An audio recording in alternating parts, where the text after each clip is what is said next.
Olá, amigos!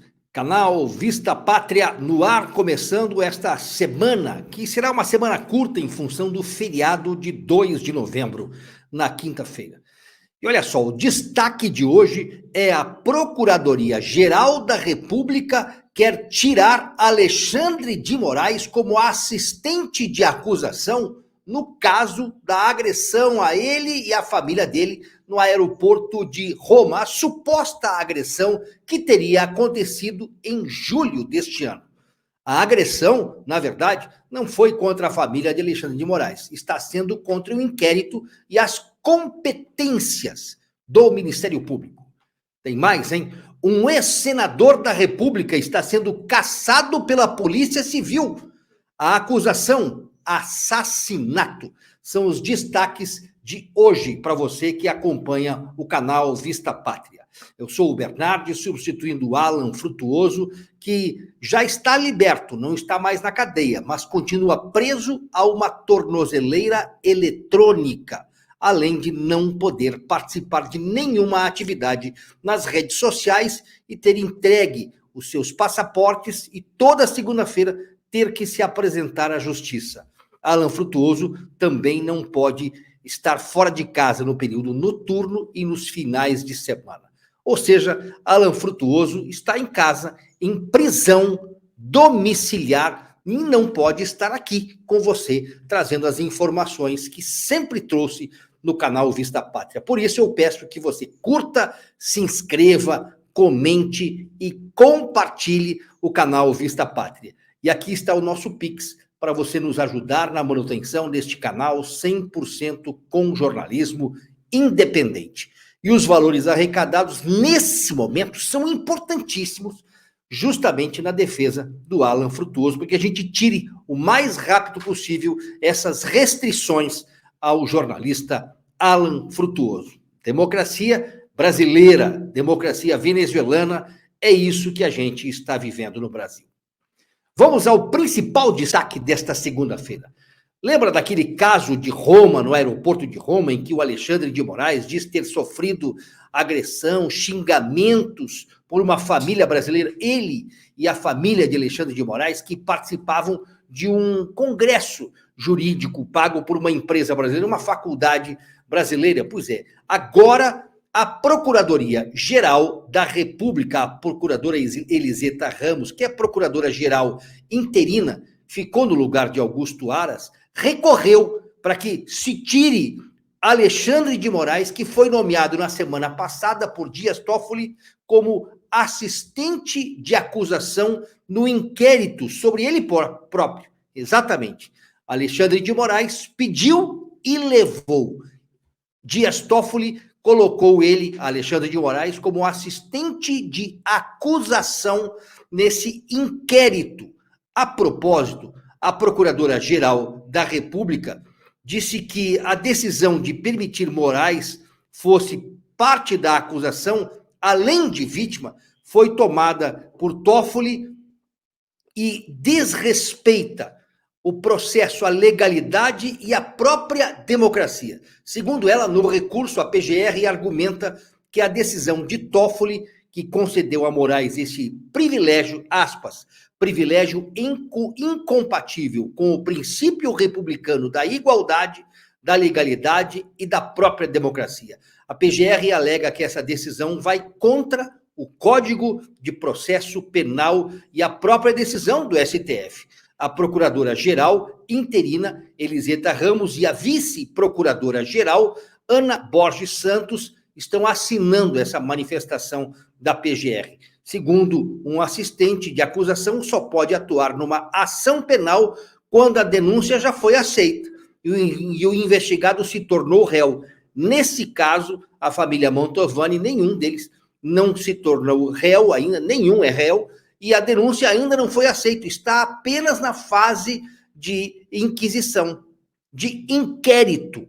Portanto, é ilegal isso que foi colocado. Bom, isso é o malabarismo jurídico que o STF está criando e tem criado problemas, dificuldades e inseguranças. Fazem malabarismo jurídico e agora essa questão do Alexandre de Moraes ser assistente. E ainda mais, hein? Não é só o Alexandre de Moraes, ele e a família são assistentes de acusação num processo em que eles são tidos como vítimas. No inquérito, não há ainda denúncia aceita, portanto, não pode ter assistente de acusação, pelo menos é o que preconiza o Código de Processo Penal, mas os guardiões da Constituição parece que não sabem disso, ou fazem de conta que sabem, mas atropelam todo o processo legal do Brasil.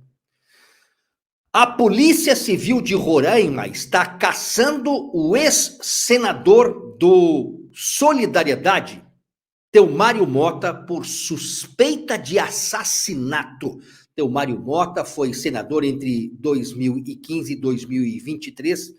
Ele é ex-parlamentar e foi senador até, no caso, 1º de fevereiro deste ano, pelo Solidariedade, e ele é acusado de ter matado a mãe de uma filha sua, que no ano passado, 2022, teria acusado Telmário Mota de estupro.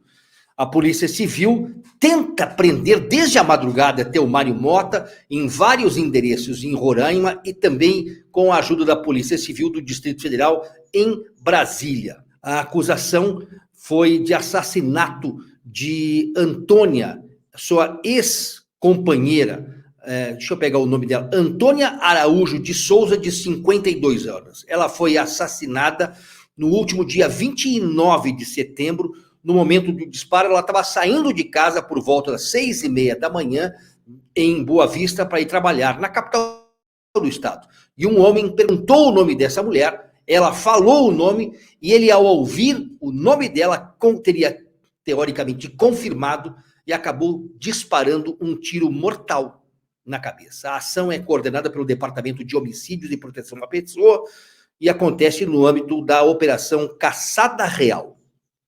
O nome Caçada Real é o nome de uma das fazendas do senador Telmário Mota.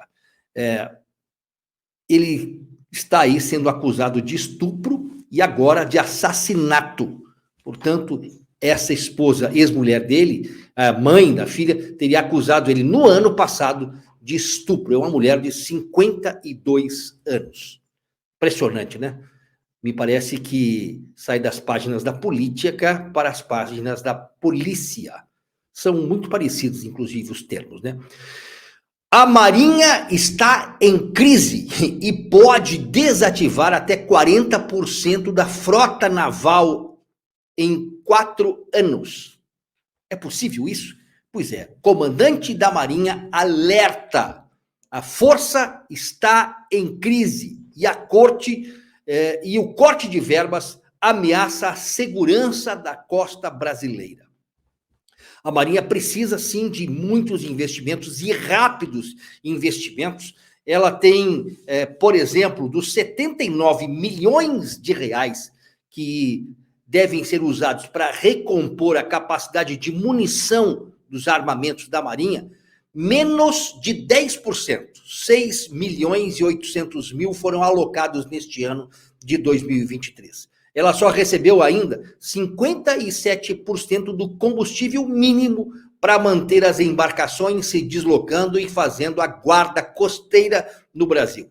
A Marinha, segundo o comandante Almirante Marcos Sampaio Olsen, numa entrevista ao jornal O Estado de São Paulo, a Marinha deixou de receber 3,3 bilhões de reais para a manutenção de investimentos nos últimos 5 anos.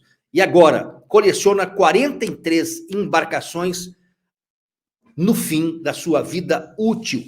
São os meios de defesa que patrulham a costa do Brasil, rios e até hospitais, e atendem à Amazônia e ao Pantanal. O primeiro navio deve ser que vai ser aposentado, deve ser um navio de desembarque de força anfíbia. E o impacto só não será maior porque a Marinha deve receber nos próximos meses 12 novas embarcações nesse período, entre as quais são 4 fragatas e 3 submarinos convencional. A Marinha em crise. Sabe o que significa isso, né? Estão desmantelando as forças militares do Brasil. Não fizeram nada e estão aí sendo desmantelados. Parabéns. Mais de 20 feridos e 60 pessoas foram presas numa invasão no aeroporto na Rússia. Eram muçulmanos nessa região do Cáucaso do Norte, muçulmanos que se mobilizaram através de um aplicativo de celular para irem ao aeroporto porque receberam a notícia de que estava chegando um avião com judeus vindo de Tel Aviv para o norte da Rússia. E olha só o que aconteceu. As imagens foram impressionantes, reveladas durante todo o fim de semana nas redes sociais. Uma confusão geral. 9 policiais estão feridos. Entre os feridos, e 2 deles estão hospitalizados.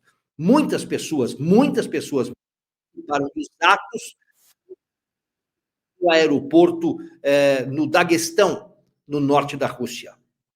E parece-me que há uma onda crescente de neonazismo se desenrolando a partir dessa crise bélica que está tendo entre Israel e o Hamas no Oriente Médio.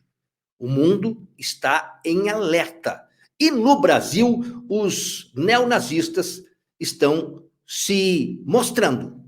Olha só, a esquerda todinha, inclusive teve manifestação neste final de semana, tomando a Avenida Paulista em prol da defesa dos palestinos. A guerra que Israel trava não é contra os palestinos, mas sim contra o grupo terrorista Hamas, que tem o apoio da esquerda brasileira. A propósito, Lula, na sexta-feira, ao tomar café da manhã com os jornalistas, não classificou o Hamas como terrorista. Lula disse, nessas palavras, que o Hamas praticou um ato de terrorismo, mas não é terrorista. Ou seja, ele fez, mas não é. Só Lula para soltar uma preciosidade dessas. O Hamas, segundo a esquerda brasileira, não é terrorista. O próprio Lula endossa essas palavras. Por quê? Porque a ONU, segundo a ONU, o Hamas não é um grupo terrorista. A pergunta que se faz, se o Hamas não é terrorista, a senhorinha de Bíblia na mão, na frente dos quartéis, por que vocês da esquerda consideram essa senhorinha terrorista? Porque 1.365 pessoas foram presas como terroristas no Brasil, sendo que ninguém atentou contra a vida de ninguém. E o que aconteceu em Israel foram atentados e mortes indiscriminadas de milhares, 1.500 pessoas do lado de Israel. Hoje, revidando, são mais de 8.000 pessoas que já morreram do lado do Hamas. É impressionante. E a perseguição a Bolsonaro, no Brasil, ele está inelegível. Agora, imagine que essa perseguição contra Jair Bolsonaro, que é um líder conservador no mundo, chega também à Itália. Pois é, contra Bolsonaro, a cidadania italiana que ele pediu, quando esteve na Itália em 2021, poderá considerar que não ser dada para Bolsonaro, porque tem uma lei, um projeto de lei tramitando sobre essa questão. Conspiração contra o Estado. A Itália está analisando se uma pessoa que comete conspiração ou cometeu uma conspiração política ou qualquer atentado contra a democracia antes de conceder cidadania. No último dia 26, agora, na semana passada, uma emenda foi aprovada, introduzindo conspiração política contra o Estado entre crimes tipificados para a eventual rejeição de pedido. Na verdade, essa emenda é proposta por um deputado Bonelli, um deputado de esquerda, que não quer que seja concedida para Bolsonaro a cidadania, Bolsonaro e os filhos deles. Nos bastidores, os governos e instituições passaram a pensar em mecanismos de leis, projetos de cooperação e ações que possam blindar democracias. Está aqui. Eles têm medo de que Bolsonaro venha a fugir caso ele tenha cidadania italiana. Na verdade, o que eles têm medo é da liderança do Bolsonaro como uma expressão de líder global contra o avanço da esquerda. O Bolsonaro realmente tem se colocado como um líder mundial contra o avanço da esquerda. Bolsonaro, Giorgia Meloni, que é a primeira-ministra da Itália, Donald Trump, e agora Milei também começa a figurar. Mas os crimes, né, que são imputados contra Bolsonaro de ameaça à democracia podem pesar contra ele. Vocês perceberam que tem um método aí? Não querem que a direita avance, que os conservadores avancem. Na Itália, essa movimentação para não dar o título de cidadão italiano, dar a cidadania italiana para Bolsonaro. Para mim, só tem um nome: medo. E essa é uma represália. O canal Vista Pátria está no ar de segunda a sexta-feira, trazendo as principais informações do Brasil e do mundo para você que acompanha o trabalho de Alan Frutuoso, que ainda está sob pena pesada da justiça brasileira. Está hoje em prisão domiciliar, com tornozeleira eletrônica e não podendo se manifestar nas redes sociais. Por isso, eu estou aqui no lugar dele. Eu peço a sua ajuda para mantermos o canal ativo. Por isso está aqui o nosso Pix, mas além da manutenção deste canal ativo, nós precisamos de recursos para mantermos todo o trabalho judicial que a banca de advogados que defende Alan Frutuoso continue na defesa dele e retire o mais rápido possível essas sanções arbitrárias contra o trabalho e a vida do Alan Frutuoso. Obrigado pela sua audiência. Curta, se inscreva, comente e compartilhe.